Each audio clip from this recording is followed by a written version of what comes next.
ভাঙড়ে শওকত ঘনিষ্ঠ তৃণমূল নেতা খুন হলো, সেই ভাঙড়ে শওকত ঘনিষ্ঠ তৃণমূল নেতারা গ্রেফতার হলো। দায়টা বারবার আইএসএফের ঘাড়ে চাপাতে চেষ্টা করলেও যারা অ্যারেস্ট হয়েছে প্রেজেন্ট পলিটিক্যাল অ্যাফিলিয়েশন কারো আইএসএফ নাই, আমি জোর গলায় বলতে পারি। তারপরেও আইএসএফ চেষ্টা করছিল। কিন্তু ভাবতে হবে আমাদেরকে, শওকত ঘনিষ্ঠ নেতা খুন হলো আর শওকত ঘনিষ্ঠ নেতা অ্যারেস্ট হলো, এই যে টুইস্ট আছে সেটা অবশ্য তদন্তকারী অফিসাররা আরও বেশি বার করতে পারবে খুঁজে। তারপরে অনেক গল্প শুনেছিলাম, পরিবারকে চাকরি দেবে, ক্ষতিপূরণ দেবে। বেশ কয়েকটা দিন আমি অপেক্ষা করলাম, দেখলাম কোনো অ্যাপয়েন্টমেন্ট লেটার তার হাতে পাইনি। আমি মুখ করতে শুরু করলাম যে চাকরি দিয়েছেন কোন পেপারের ভিত্তিতে চাকরি দেওয়া হচ্ছে সেটা পাবলিক করা হোক।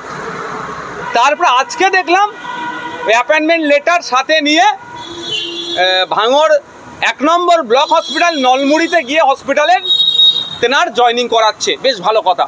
তবে আমি আরেকটু জানতে চাই, ওটা কন্ট্রাকচুয়াল না পার্মানেন্ট? এখন তিনি সাম্মানিক বলুন বা মাইনে বলুন কত পাবেন সেটা পাবলিক ডোমিনে দেওয়া দরকার। মানুষকে অনেক ভুল বোঝাচ্ছেন শওকত মোল্লাদের দলেরা। আমরা ভুলে যাচ্ছি না, আফরাজুল যাকে রাজস্থানে খুন হতে হয়েছিল তখন তাকে দেখিয়ে সেই সময় নির্বাচনী বৈতরণী পার করেছিল মুসলমানদের ভোট নেওয়ার জন্য। আফরাজুলের পরিবারের পাশে তৃণমূল কংগ্রেস আছে, কিন্তু আফরাজুলের পরিবার এখন 6,000 টাকার মাইনে চাকরি করে সরকারি। আমার যতটুকু জানা আছে পশ্চিমবাংলা সরকারের কোনো স্কেলেই 6,000 টাকার মাইনে নাই। তো আমাদের রাজ্জাক খাঁর ফ্যামিলিকে কি কত টাকার মাইনে চাকরি দিয়েছে এটাও আমি একজন বিধায়ক হিসাবে জানতে চাই। আজকে কেন্দ্রীয় সরকার একটা তথ্য দিয়েছে যে পশ্চিমবঙ্গে গুন্ডা রাজের জন্য কোম্পানিগুলো উঠে যাচ্ছে। যদি আমরা সঠিকভাবে দেখি, লাস্ট কটা দিন কয়েকটা বছর যদি দেখি, ওয়েস্ট বেঙ্গলে নতুন কোম্পানি আসা তো দূরের কথা, কোম্পানি এখান থেকে তাদের দেখুন ব্যাপারটা হচ্ছে আমরা তো জানতে পারবো না কি ও সংগত হচ্ছে না হচ্ছে। তবে যদি সংগত হয়ে থাকে তাহলে আগামী দিনে প্রকাশ করবে। এখন পর্যন্ত তিনি যে কারণটা দেখিয়েছেন তার শারীরিক অসুস্থতার কারণে তিনি সেই পদ থেকে অব্যাহতি নিতে চাইছেন, উপরাষ্ট্রপতি পদ থেকে তথা রাজ্যসভার চেয়ারম্যানের পদ থেকে। আমরা আমাদের রাজ্যের প্রাক্তন গভর্নর, তিনি প্রাক্তন একজন, সেই হিসাবে তার কাছ থেকে তার শারীরিক সুস্থতা কামনা করব। আর যে বিজেপির কথা বলছেন, টপ টু বটম পর্যন্ত তাদের যেভাবে দুর্নীতি করছে তাদের মধ্যে মিল না থাকাটাই স্বাভাবিক। সুপ্রিম কোর্টে হলফনামা দিয়ে নির্বাচন কমিশন জানিয়ে দিল যে আধার কার্ড, এপিক এবং রেশন কার্ডকে তারা বৈধ নথি হিসাবে ধরবে না। তো এটা নিয়ে দীর্ঘদিন ধরে বিতর্ক শুরু হয়েছে, আর যত ভোট এগিয়ে আসবে আরও বিতর্ক চলতে থাকবে। তাহলে কোনটাকে বৈধ কোনটাকে অবৈধ যদি ইসিআই ঠিক করে দেয়, তাহলে আমাদের এতদিন ধরে যে সমস্ত কাগজপত্র আমরা বানালাম, জন্মের পরে জন্ম সার্টিফিকেট, অনেকের একটা নির্দিষ্ট টাইমের পর থেকে আমরা জন্ম সার্টিফিকেট পেয়েছি, সচিত্র পরিচয়পত্র একটা নির্দিষ্ট টাইমের পর থেকে আমরা পেয়েছি, আধার কার্ডও একটা নির্দিষ্ট টাইমের পর থেকে পেয়েছি। যদি তারা মন খুশি মতো যদি করে, নিশ্চিতভাবে আইনের ধাক্কা তারা বারবার খাবে। আর বিহারে দেখা যাচ্ছে প্রায় 73 লাখ নাম বাদ পড়ছে। এই রাজ্যেও কি সেই আশঙ্কা করছেন আপনারা? দেখুন, আমরা একজন রাজ্যের আইনসভার সদস্য, আমি দেশের একজন আমি দায়িত্বশীল নাগরিক বলে মনে করি। কোনোভাবেই অবৈধভাবে ভোটার লিস্টে যদি কারো নাম ঢুকে থাকে সেটা বাতিল করার প্রথম দায়িত্ব হচ্ছে ইসিআই।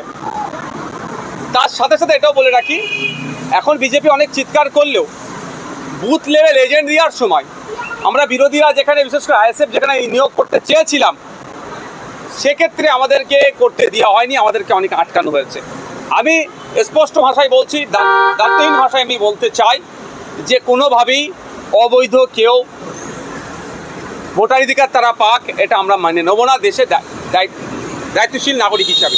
তবে হ্যাঁ, ইচ্ছাকৃতভাবে যদি কোনো বৈধ ভোটারকেও বাতিল করা হয় তার বিরুদ্ধেও কিন্তু আমরা সোচ্চার হব।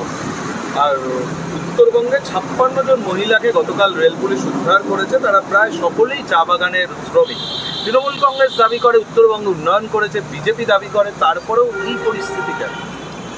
দেখুন, ব্যাপারটা হচ্ছে 2016 থেকে 2023 যদি দেখি টাইমের মধ্যে দ্বিপাক্ষিক চুক্তি চা বাগান শ্রমিকদের সাথে, ইউনিয়নের সাথে, মালিক আর সরকার পক্ষ প্রায় 18 বারের অধিক তারা বসে এখনো পর্যন্ত চা শ্রমিকদের মিনিমাম ওয়েজেস ঠিক করতে পারেনি। এখন 250 টাকা একজন চা শ্রমিকের, চা বাগান কর্মীর তার মাইনের হতে পারে পার ডেতে, যেখানে সরকার বলছে স্কিল লেবারদের 450 টাকা পার ডে রোজ, সেখানে চা বাগান শ্রমিকরাও স্কিল লেবার, তাদের এখনও আমাদের রাজ্য সরকার করতে পারেনি। ব্যর্থ হয়েছে চা বাগান শ্রমিকদের সাম্মানিক বলুন আর মাসিক মাইনে বলুন ঠিক করতে, ফলে তারা কাজ হারিয়ে বিভিন্ন জায়গায় চলে যাচ্ছে। এরা চিৎকার করলেও উত্তরবঙ্গের উন্নয়ন হচ্ছে, পাহাড় হাসছে, অমুক কাঁদছে বললেও প্রকৃতপক্ষে পশ্চিমবাংলার জনগণ আর্থসামাজিকভাবে ক্রমশ তলানিতে চলে যাচ্ছে। আর আমাদের মাথায়, জনগণের মাথায় ক্রমশ ঋণের বোঝা পড়ছে। 2011 সালে আমাদের পশ্চিমবাংলার সরকারে যখন পালাবদল হয়েছিল, তখন একজন মাথাপিছু মানুষের ঋণ ছিল পশ্চিমবাংলার 11 থেকে 12,000 টাকা, আর আজকে দেখুন 60,000-এর ঊর্ধ্বে ঋণ হয়েছে। পশ্চিমবাংলার জনগণ ক্রমশ তলানিতে চলে যাচ্ছে। শাসক দলের সাথে কিছু নেতা আছে, তাদের সম্পত্তি রকেটের গতিতে বাড়ছে। কেন বলছেন এই কথা? দেখুন, আমি ডেটা দিয়ে বলছি। আমাদের পশ্চিমবাংলার গ্রামীণ এরিয়া, আরবান এরিয়া, দেখুন খরচের দিক থেকে, পরিবার পিছু খরচের দিকে আমাদের পশ্চিমবাংলা কত তলানিতে আছে। যে প্রধান 5টা বড় যে রাজ্য, 5-7টা যে বড় রাজ্য আছে, সেটা দেখুন কোথায় আছে। শহরের এলাকার মানুষ যে খরচটা করছে, হাতে কম টাকা বলে কম খরচ করছে। গ্রামীণ এরিয়ার মানুষের হাতে কম টাকা বলে কম খরচ করছে। আরে আপনি এটা চলে যান আমাদের একদম কাছে একটা ছোট্ট রাজ্য সিকিমে চলে যান, ওখানকার মানুষরা, গ্রামীণ এলাকার মানুষরা মাসের খরচ দেখুন, শহরের এলাকার মানুষের মাসিক খরচ দেখুন। যত বেশি খরচ করতে এই জন্যই পারছে, তাদের হাতে বেশি টাকা আসছে বলে। আর আমাদের পশ্চিমবাংলার আমাদের দুর্ভাগ্য, আমরা গ্রামীণ মানুষ, সাধারণ মানুষ হোক আর শহরের সাধারণ মানুষ হোক, অর্থনৈতিকভাবে আমরা ভেঙে পড়ছি, ফলে আমরা বেশি খরচ করতে পারছি না। এগিয়ে বাংলা বললেও তৃণমূলের কিছু নেতা এগিয়ে গেছে অর্থনৈতিকভাবে অবৈধ পন্থা অবলম্বন করে, কিন্তু আমরা গ্রামীণ মানুষটা, আমাদের সাধারণ মানুষ, আমরা ক্রমশ পিছিয়ে যাচ্ছি। দিলীপ ঘোষ দেবকে বলছেন নিষ্কর্মা, আবার বলছেন ভালো ছেলে। তার বক্তব্য যে দেবকে ব্ল্যাকমেইলিং এর শিকার হতে হচ্ছে, তার কারণ ও যদি তৃণমূলের সঙ্গে না থাকে তাহলে ওকে সিনেমা করতে দেবে। আপনি কি তাই বিশ্বাস করেন? দেব ভালো ছেলে, আবার নিষ্কর্মা? দেখুন, আমি ওনার ব্যক্তিগত সার্টিফিকেট দেওয়ার জন্য পলিটিক্সে আসিনি। এতটুকু বলবো, তিনি শাসকে আছেন, যে কমিটমেন্টগুলো করেছিলেন বাস্তবায়ন করতে ব্যর্থ হচ্ছে। আমরা বিরোধী, আমাদের কাজের ক্ষেত্রে আমাদের ডিস্টার্ব করা হয়, এমএলএ ল্যাডের টাকা খরচ করতে ঠিকঠাক দেয় না, সময় নষ্ট করে, আমাদের বিভিন্নভাবে আটকায়। কিন্তু বলেছিল 2024-এ 31শে ডিসেম্বরের আগে ঘাটাল মাস্টার প্ল্যান বাস্তবায়ন হবে। আর দেখুন, গতকালকের কথা বলছি, সেই ঘাটাল থেকে কিছু মানুষ এসেছে নৌকায় চড়ে, তাদেরকে যেখানে পানি বা বলুন জল নাই, সেখান থেকে বাস ধরে আসতে হয়েছে। ঘাটাল মাস্টার প্ল্যান এখন কোথায়? কোন তলানিতে আছে? কিন্তু দেববাবু ভোট আসলে অনেক গল্প শোনায়, এবারে ভোটে দাঁড়াবো না, এ করবো না, হ্যান করবো না, তার করবো না। শুধু মানুষের আবেগকে নিয়ে তিনি খেলা করেছেন। এর জবাব কিন্তু শুধু ঘাটালের মানুষ চাইবে না, রাজ্যের মানুষ আগামী দিনে দেববাবুর কাছ থেকে চাইবে গণতান্ত্রিক প্রক্রিয়াতে। অনুব্রত মণ্ডল এবং পরেশ পাল, তাদের কাউকে দেখা গেল না তৃণমূলের শহীদ সমাবেশে। পরেশ পালের এন্ট্রিও হলো না, তার আগের দিন অনুব্রত মণ্ডলকে সরিয়ে দেওয়া হয়েছিল। তৃণমূল কংগ্রেস কি কলঙ্ক মুক্ত হতে চাইছে? সেই কারণে অনুব্রত মণ্ডল, পরেশ পাল যারাই বিতর্কে আসছে তাদের সরিয়ে দিচ্ছে।